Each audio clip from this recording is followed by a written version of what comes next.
Danse avec les stars cette année aurait pu s'appeler Danse avec Inès et Natacha, tellement ça a fait parler.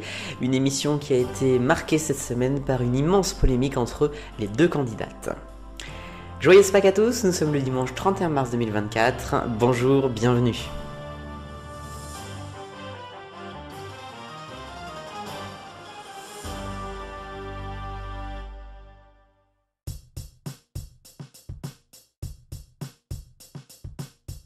Nouvel acte ce vendredi pour Danse avec Inès et Natacha. C'est le nouveau nom de Danse avec les stars sur TF1 qui était proposé donc en prime time, présenté par Camille Combal. Une semaine qui a été très mouvementée autour de l'émission. D'abord parce qu'il y avait Danse avec les stars d'internet qui a été remporté par Domingo. Danse avec les stars d'internet avec un horaire quand même très indiscutable puisque ça a commencé à plus de minuit et quart. Une émission qui avait été annoncée au départ vers 23h30 et il y a eu un pré-show en live sur Twitch à partir de 22h30. Mais enfin, pour moi le mal est fait et Danse avec les stars d'internet c'était la pire idée de faire ça. Ça dessert à la fois TF1 parce que c'est après minuit et ça dessert évidemment Twitch et la chaîne de Michou. Bref, ça c'est l'aparté. Mais sinon cette semaine il y a eu beaucoup de polémiques autour du clash entre Inès Reg et Natacha Saint-Pierre. Tout a commencé en fait il y a plusieurs mois, c'était même avant le mois de février, au tout début des répétitions, il y aurait eu en fait une vidéo de tournée pour TF1 entre les deux personnes avec Natacha Saint-Pierre qui aurait fait sous le ton de l'humour une mauvaise blague en disant ma petite salope pour Inès Reg.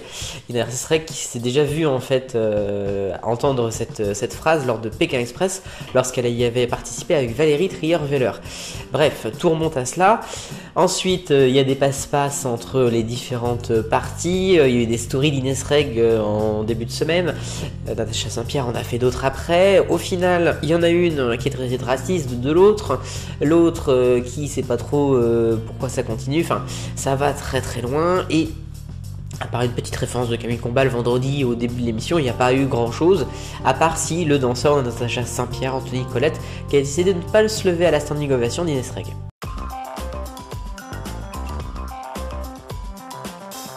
Le rayon du reste de l'actualité est d'abord l'été de Kev Adams se passera sur TF1 puisqu'il a décroché, il l'a annoncé sur une vidéo YouTube cette semaine, un prime time d'humour qui sera diffusé durant l'été sur la chaîne. Peut-être pendant la période des Jeux Olympiques, je ne sais pas.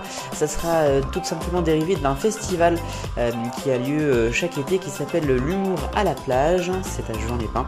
Et donc il fera une émission de télé avec des humoristes de télé et d'internet également.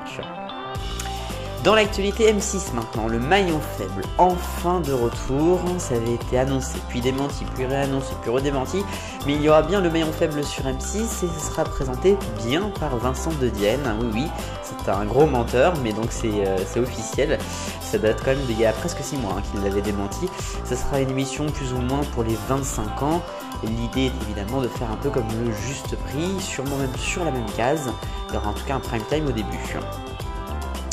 On retourne sur TF1 maintenant, alors qu'il y a des bisbilles, il y a Danse avec les stars.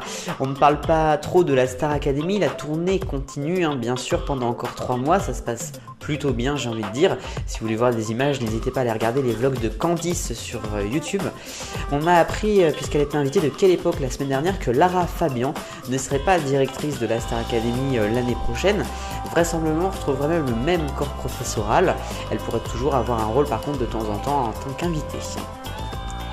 Et puis des bisbilles à la télévision et sur TF1 ça continue en fait puisque je vais vous parler de Koh Lanta qui est diffusé actuellement avec les chasseurs d'immunité, mais c'est pas de cette saison là que je veux vous parler mais c'est de la saison 2018, une saison qui a été annulée, on s'en souvient, il y a eu des problèmes sur le tournage et on a eu en fait Eddie Guyot, un des candidats qui a été mis en examen pour agression sexuelle par Candide Renard, c'était elle qui avait porté plainte.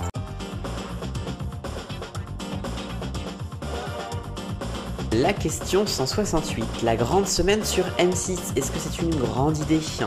Vous avez été nombreux encore une fois à répondre et une majorité d'entre vous sont d'accord que c'est une grande idée. Oui, 80% et 20% pour le non. La nouvelle question va rester sur M6, est-ce que vous êtes pour ou contre le retour du maillon faible? Je viens d'en parler dans le rayon actu.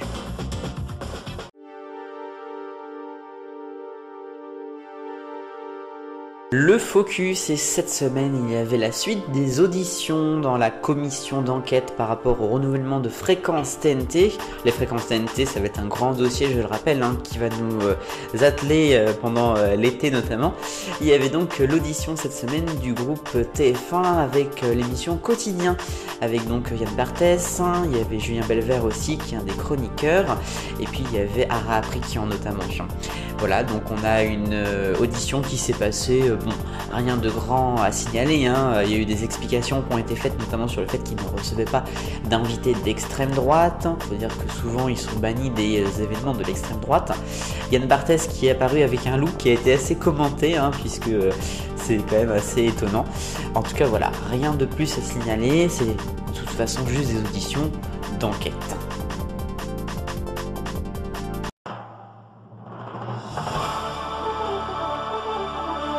Petit point Téléthon, puisque Laurence Timerman, la présidente de l'AFM, venue dans Télématin donner le compteur final. Nous avons donc pour l'édition 2023 92 905 533 €.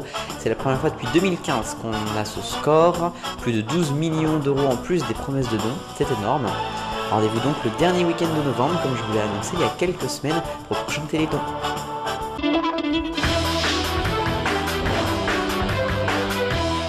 Les points maintenant dans le TV 168 et la télévision, vous l'avez bien compris, c'est pas toujours évident dans les relations humaines et on l'a vu avec France Info également cette semaine puisque le journaliste Gaël Giordana qui a officié pendant plus de 2 ans sur la chaîne, il a quand même fait plus de 70 CDD s'il vous plaît, a fait condamner France Télévisions par les prud'hommes cette semaine pour harcèlement moral et sexuel, notamment à cause de la journaliste Camille Grenu qui est toujours à l'antenne, elle est actuellement sur la chaîne.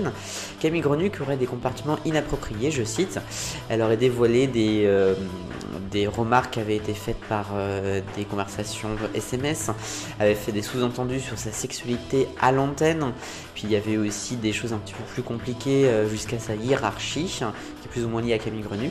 Il y a eu Camille Grenu qui a fait un message sur Instagram pour contrer ça et je crois qu'elle va porter plainte également.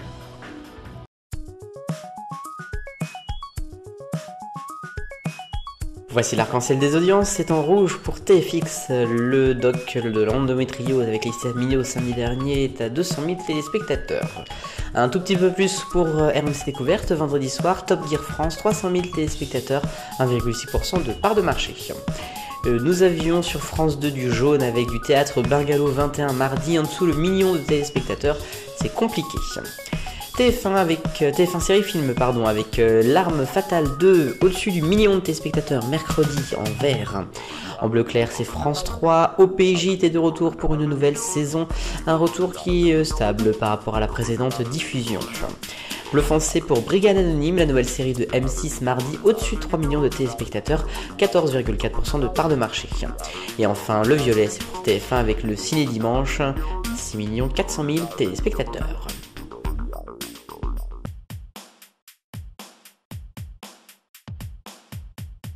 Et enfin, si vous êtes parisien, que vous êtes passé par le métro de Paris ces derniers jours, vous avez peut-être entendu la fameuse voix de Secret Story. L'émission va revenir prochainement sur TF1, on n'a pas encore la date exacte, certains parlent de fin avril, d'autres de mi-mai, la semaine peut-être du lancement de HPI. Voilà, pour l'instant il n'y a pas plus d'informations, ni même sur la diffusion, ça pourrait être en seconde partie de soirée après Koh-Lanta ou après HPI le jeudi, affaire à suivre. En tout cas, on a eu donc des annonces qui ont été faites dans les rames de métro de la ligne 1, 4, 14 et RER A. Ça c'était pour la petite histoire, ça fait sourire beaucoup, mais c'est une histoire de teaser encore plus le retour. A noter qu'on n'a pas plus d'informations non plus sur le lieu de tournage, la maison des secrets, qui pourrait être selon certains tweetos à Poissy, mais ça reste des rumeurs. Et ainsi va la télévision en ce dimanche de Pâques. Bon, un TV 168 marqué par les relations humaines, c'est pas toujours facile, vous le voyez. En tout cas, n'oubliez pas, et c'est très important, que vive le bonheur et qu'on ait tous et toutes des millions de copains. C'est super important. Allez, salut!